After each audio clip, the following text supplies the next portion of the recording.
राम राम. मी प्रकाश महाजन आणि महाजन यूट्यूब चॅनलसाठी.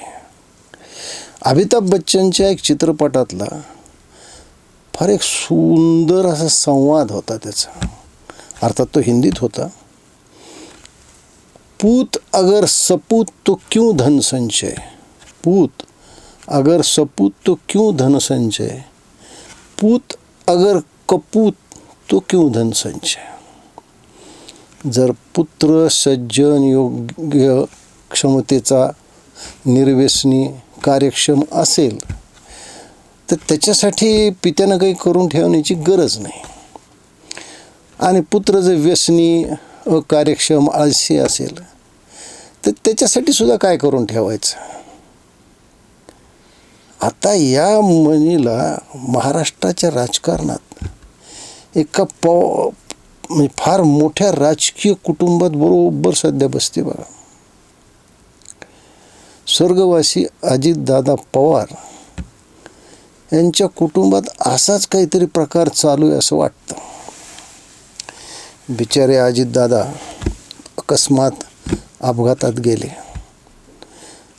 आणि महाराष्ट्रभर लोकांची प्रचंड सहानुभूती. अजितदादानं त्यांच्या राजकीय आयुष्यात कमवलेली प्रचंड आर्थिक माया, अजितदादाच्या जाण्याच्या काही दिवस अगोदर ईडीनं त्यांची जप्त केलेली मालमत्ता, म्हणजे ते काही चर्चगेटचं ऑफिस वगैरे अशा बऱ्याचशा काही मालमत्ता 1000-2000 कोटीच्या मोकळ्या केल्या. जरांडेश्वर कारखान्याची चौकशी थांबली. आता एवढा पैसा हाती आला, लोकांची एवढी सहानुभूती, आणि राष्ट्रवादी अजितदादांचा पक्ष, आणि वडिलांचा काही धाकत राहिला नाही ना. बिचारी आई, माझे वडील नेहमी म्हणायचे की आईच्या प्रेमाने आणि आईच्या शिस्तीने आणि आईच्या मायेच्या उभेखाली एकच छत्रपती शिवाजी महाराज होऊन गेले.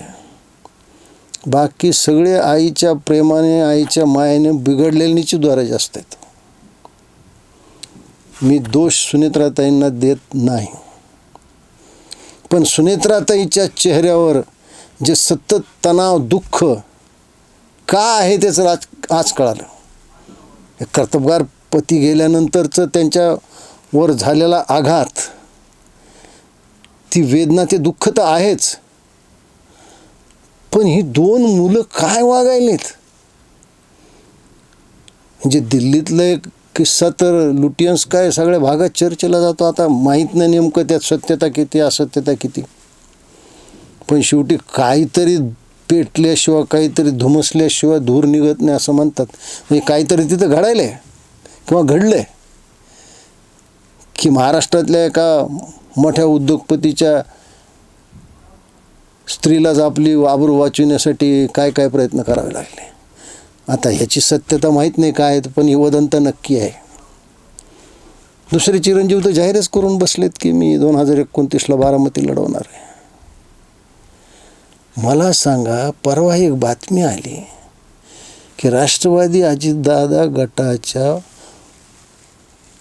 प्रमुख नेत्याची यादी जी निवडणूक आयोगाकडे पाठवण्यात येते त्यामध्ये प्रफुल्ल पटेल नाही, सुनील तटकरे नाहीत, छगन भुजबळ नाहीत, अशी नावं आहेत.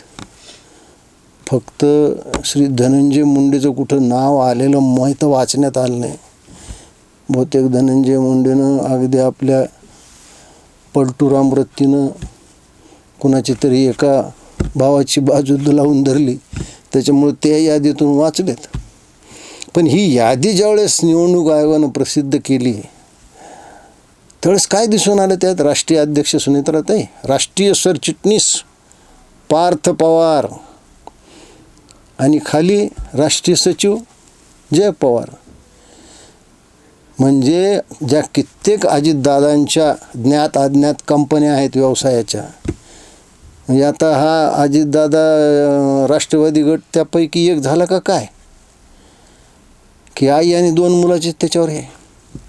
सुनेत्राताई तेवढ्या हुशार आहेत, त्यांना हे माहिती आहे की प्रफुल्ल पटेल नावाची व्यक्ती जर पक्षातून बाजूला केली तर रिकाम्या खिशाने भर बाजारात फिरण्यासारखं आहे. राष्ट्रवादीजवळ पैसा येतो, कुठून येतो, काय येतो हे प्रफुल्ल पटेल इतकं कोणालाच माहिती नाही.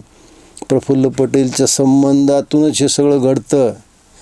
आणि त्यावर ताण म्हणजे आपल्या सुप्रियाताई सुळे काय म्हणल्या, एकत्र राष्ट्रवादी असताना पवारसाहेबानंतर प्रफुल्लभाईचंच नाव घेतलं जायचं.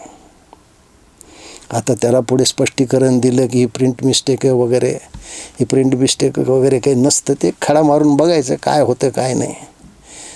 पण मला सांगा, अशा पद्धतीने ही दोन पोरं वागू लागली तर 2029 तरी हा अजितदादाचा राष्ट्रवादी पक्ष पाहू शकेल का नाही यावर माझी शंका आहे.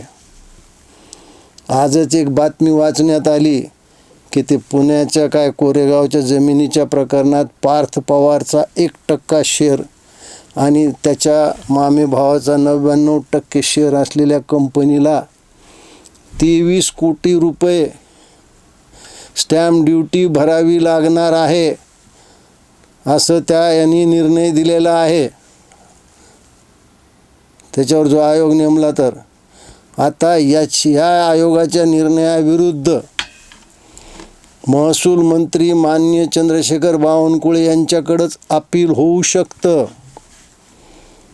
मी भविष्यवाणी करत नाही, मी भविष्यवेत्ता नाही आहे, पण मी तुम्हाला आज हे सांगतो, लिहून ठेवा की पार्थ पवारला 1 रुपयासुद्धा भरावा लागणार नाही. महसूल मंत्री माननीय मुख्यमंत्र्याच्या सल्ल्यानुसार हे 23 कोटी रुपये माफ करतील. आणि जर 23 कोटी रुपये महसूल मंत्र्यांनी वसूल करण्याचा निर्णय दिला तर मी जाहीर त्यांच्या कार्यालयात जाऊन हार घालून सत्कार करेल. पण मला 100% नाही 101% खात्री आहे की याच्यात हाच निर्णय येईल की स्टॅम्प ड्युटी पार्थ पवारला माफ केली. लक्षात ठेवा, 23 कोटी रुपये. किमान 4 जन्म आपल्यासारख्या सामान्य माणसाला घेऊन कष्ट केले तर एवढे पैसे आपण जमा करू शकणार नाहीत. हे त्याला माफच करण्यात येतील, त्याच्याकडून वसूल करण्यात येणार नाहीत. पण लक्षात ठेवा, असे मुलं जर असतील तर त्या घराचा, त्या व्यवसायाचा किंवा त्या राजकीय पक्षाचा देवसुद्धा वाली नाही. धन्यवाद.